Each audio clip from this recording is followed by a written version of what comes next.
Kiev forces have violated the ceasefire regime in East Ukraine 52 times over the last 24 hours, the Defense Ministry of the Donetsk People's Republic, DPR, reports. Among them were 24 mortar shellings, 10 battle tank shellings, and 2 anti-tank guided missiles. 16 times other shots were fired in automatic grenade launchers, anti-aircraft guns and small arms. The most intensive shellings were registered in the settlements of Shirokino and Spartak. Armed volunteer battalions related to Dnipropetrovsk Regional Governor Igor Kolomoisky are pulling into Kiev. Yesterday, soldiers of a number of battalions were pulled out from the front and are heading to Kiev with arms. There is no information about the purpose of this move, a Vyesti newspaper reports.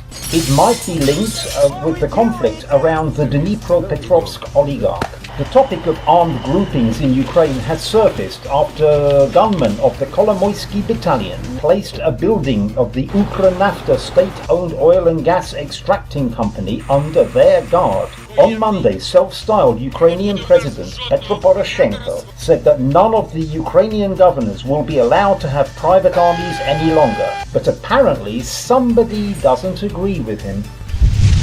Ukraine plans to stop buying Russian gas from April the 1st, Ukrainian Energy Minister Vladimir Demchyshin said in a briefing on Monday. At the moment, we don't need to buy Russian gas. We will simply stop buying it, he said. Then Ukraine will stop to use Russian air and stop watching the sun when it's on the Russian side of the border.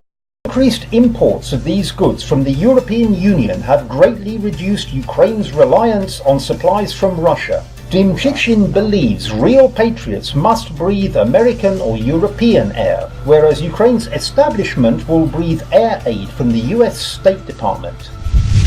The US House has passed a resolution calling on President Barack Obama to send lethal weapons to Ukraine, despite the fragile truce in the eastern part of the country. Sending weapons to the Kiev government would not mean involvement in a new war for America, claimed US Representative Elliot Engel, a Democrat on the House Foreign Affairs Committee who sponsored the document. Iraq, Afghanistan, Syria, Libya, US was never involved, you know.